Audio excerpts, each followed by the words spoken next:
Today we have got a 2017 Jeep Cherokee here with us, and it has a bit of a problem. And there it is, the factory Uconnect display.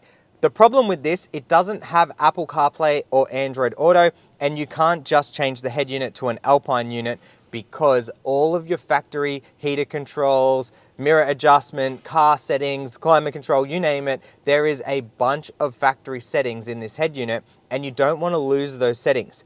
So what we need to do is add Apple CarPlay and Android Auto to this head unit. And that is exactly what we're gonna do. So to get that done, we need two things, the factory head unit and an interface.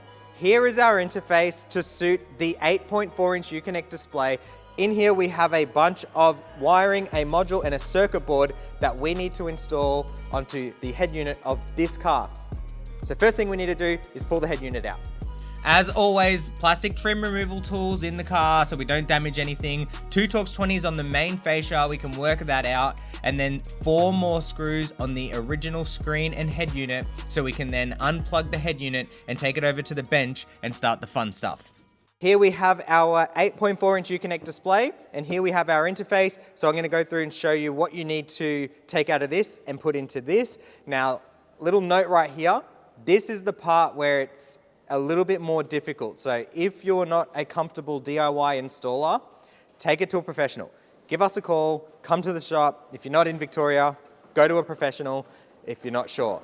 If you're confident, then you can go ahead with this part, which is going to be removing the back section of this head unit so we can access the circuit boards. Right, you DIYers, if you've made it this far, you better be subscribed to the channel. Let's go. We have got some very small Torx bits, and you need some better screwdrivers than what I've got because you can really see me struggling there to get these Torx bits out. For memory, they're a Torx 8. Once you get the 4 Torx bits out, you can remove the back side of the head unit and then remove this small connector so we can remove this board. And then we have another round of screws. There are a bunch on the corners, one in the middle. There are tabs on all 4 corners, top and bottom, and then another round of screws on the sides. And once we get those out, we can remove the very last backing plate off the screen, and that is going to expose a circuit board, which is the circuit board that runs the screen, and that is the one that we want to attack. Right here, guys, you can see it. I'm going to explain how these ribbons work, but this is basically where we need to get to. Let's go.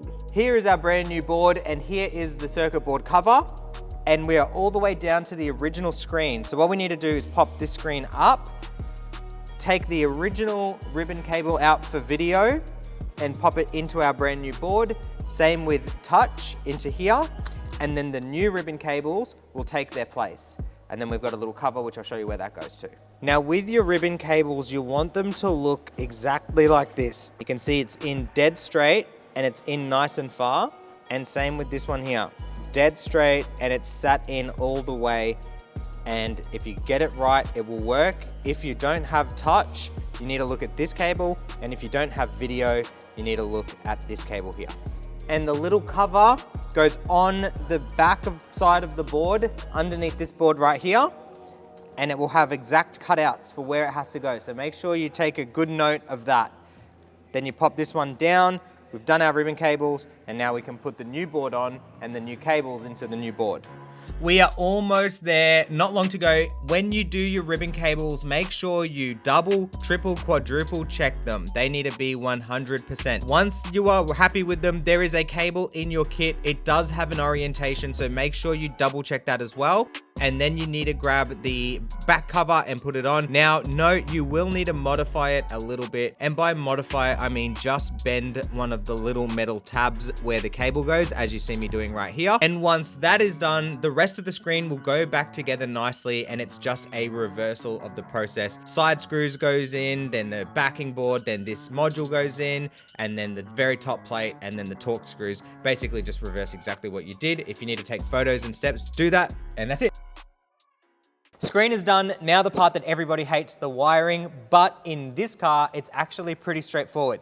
We have a USB. A lot of people ask if you should install this. Short answer is yes. We have an AUX extension cable, which we need. I'll show you where it goes. A microphone. Yes, your factory mic will work for phone calls. This one's going to pick up Siri, Google, and other voice instructions. secondary harness right here and main harness. So the secondary harness connects to the main harness, nice and easy. And the AUX cable also goes between the two. So there's an AUX female here and an AUX female here. And you just run the male one between the two. I'll show you what it looks like.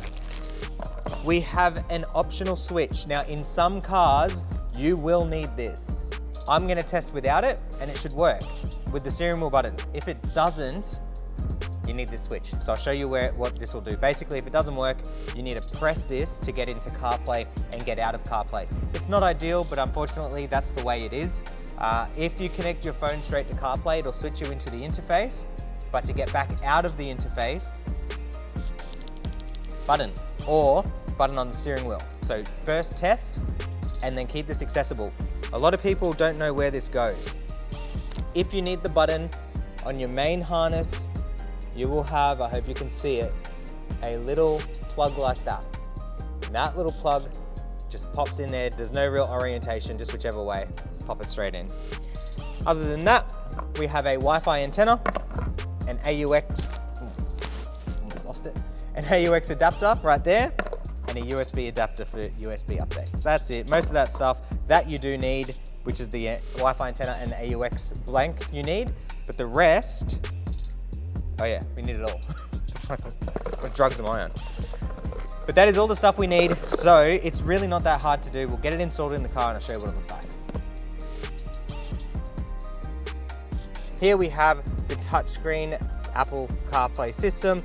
Now, the original screen is not really designed for swipe, so it does work, but it will take a bit of getting used to. If you notice the icons are a little stretched, that is how it is. You're either gonna have a little bit of stretch on the icons or a black border, top and bottom. We think this is better, and so that's what we've gone with. I don't think it's an eyesore, but people do ask the question. Then you can go into your Spotify. All of your music will come through the sound system.